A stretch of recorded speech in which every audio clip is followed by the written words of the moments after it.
Hey guys and girls, on Japanese, this is Cathy Cat. Greetings from Tokyo, and today we're going to talk about female stalkers here in Japan.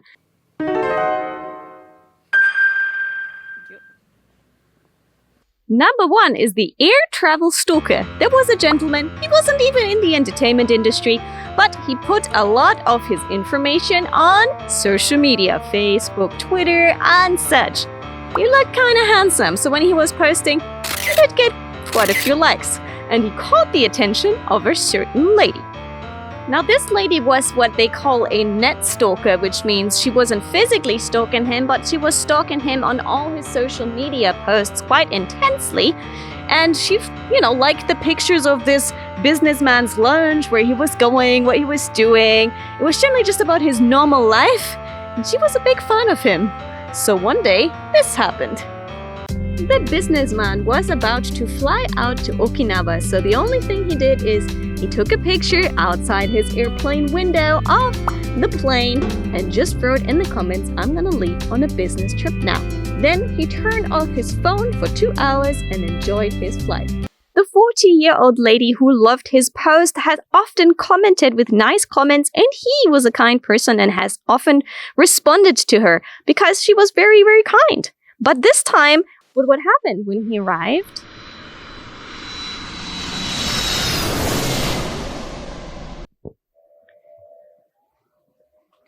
When he arrived in Okinawa, she suddenly sent him a message, "Welcome to Okinawa," even though he had not posted where he was going. And that kind of shocked him. As you know, in Japan, there are loads of types of otakus, and there were some plane fans. So the lady took the picture, showed it to the plane fans and said, "Hey, what kind of plane is this? What type of plane is this? Where does this usually fly? When does it leave?" And the plane fans were really happy that she took so much interest in their hobby and explained it all in detail to her. And with these details, she could find out what type of plane it was, where it was leaving from, even the flight schedule, and which gate it would arrive in Okinawa. And they figured all of this out by the type of wing, where the sun was standing, how the shadow was falling, and the time that the picture was taken. And that way she could figure out all the details and knew where he was going, when he was going to be arriving, and such. And this is actually becoming a big problem for female idols here in Japan when they post what they're doing, where they're going, because the male stalkers here go into that much detail to find out where they are and where they're going. So with simple posts such as airplanes and trains, you actually need to be super careful here in Japan where you're going, because other people might find out.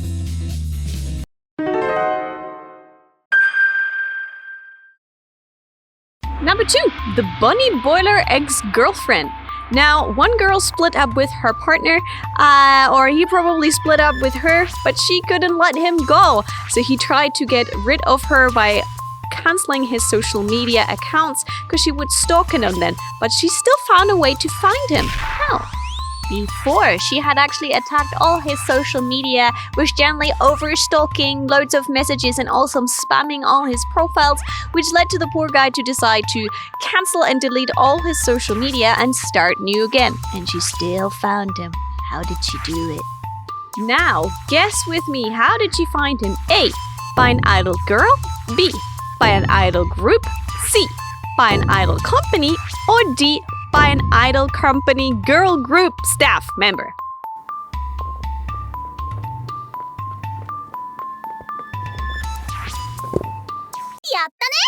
And the answer is all of them, because the ex-boyfriend was a great fan of a certain idol group, and no matter how many times he would delete his normal accounts, he would go and follow that idol girl and that idol group sooner or later on their accounts. So whenever he made a new account, he'd generally be sure to follow the idol girl, the group in general, the staff and such, so he would get all the information about his favorite idol group. But what his ex-girlfriend did is she knew that sooner or later he would follow all those accounts, and then she'd check all of the accounts for new profiles that would follow.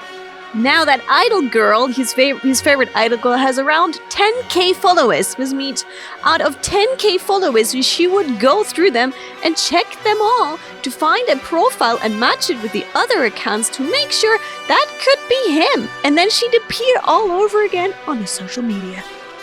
finding her ex amongst 10k followers of that idol group. That's some serious effort. And let's be honest, girl, that's just a waste of time. Let him go.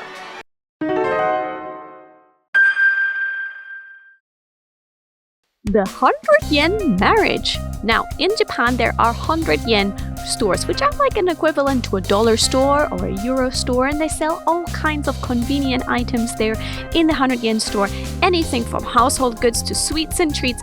You can find a lot of cool stuff. I personally love strolling around in them. You can even find some cat toys and similar foods, cat foods as well, in the 100 yen store. But you can also find one very unique item that you can only get in Japan.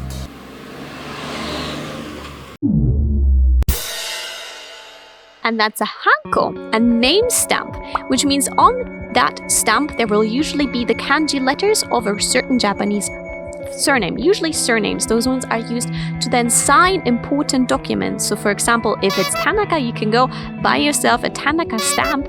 Usually you're supposed to buy them at the expensive printing places and make your own. That's very, very unique. But some people don't have the time and just go into the 100 yen store and buy themselves a Tanaka stamp right there, only for 100 yen. And those ones then in red ink are used to sign documents instead of a signature. So for example, if you sign a document for the post office, if you sign a document for your current area where you're living, all of this, you will need a stamp to sign those documents instead of a signature. Signature is a Western thing, and in Japan, again, is the hanko stamp that you use on the documents. Stamp. When you get a parcel, you stamp it. When you go to your company and you get your payout, you have to say, okay, I got my payout. You stamp it. When you go to the city hall to register your address, you stamp it. These stamps are used for a lot of things, also for opening up bank accounts, loads of things. Without a stamp here, you cannot survive. And in order to marry someone, you also have to stamp that document. Marry? There was a case when the lady and the gentleman got married a couple of years ago, and actually the guy did not know he was married until he got some forms from the government sent to him. She made it possible for them to get married without him knowing. She first went out and about and got official marriage papers. Then she went to a 100 yen store and bought a name stamp, a hanko, the ones that I mentioned, at the 100 yen store with his name and her name.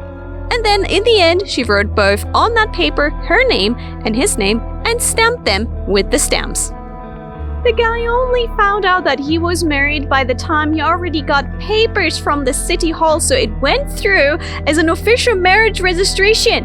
And his face must have been something like, to void that marriage, he actually had to file an official lawsuit, and it wasn't really that easy to cancel that marriage right away. Those type of fake marriage registrations happen actually quite a lot in Japan, and not only to guys, also to girls, especially to idols. There's a lot of fans who kind of try to marry their idol, and then the agencies have to crack them down and file lawsuits against that happening. So, just 100 yen, and you could be married to your favorite idol. Don't do it. Those type of fake paper marriages have become such a big problem, especially with illegal immigration and similar things like that, that now more and more places are stopping to use the name stamp, the hankos, as a system and actually checking into the credentials if there's the right passport and the right ID and things like that. But that was a problem a couple of years ago that they're working on cracking down now.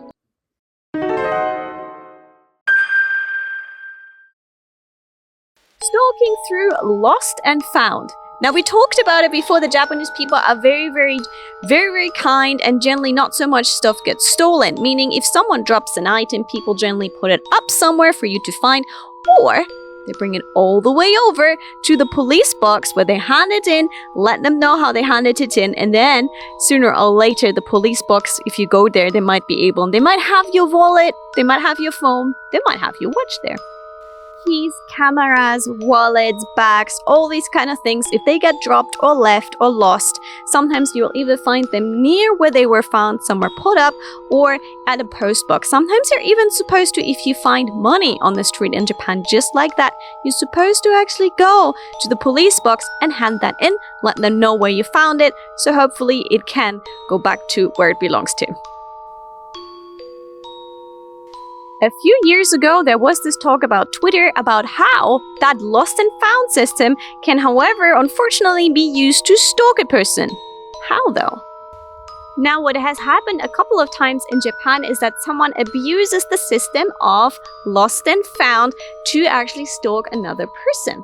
One of these cases, or generally a case, is imagine you drop your wallet and you can't find it for a while, and then you go back and you're really glad your wallet is still there. Actually, there's all the money still in the wallet, so you want to show your appreciation to the person who found your wallet, right?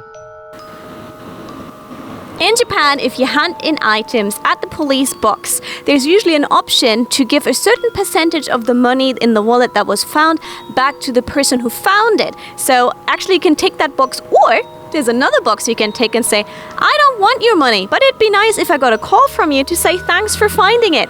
And that form, if you fill that one in, if you fill that one in, you actually get the address or the telephone number of the person who found it, so you can personally contact them and say thanks.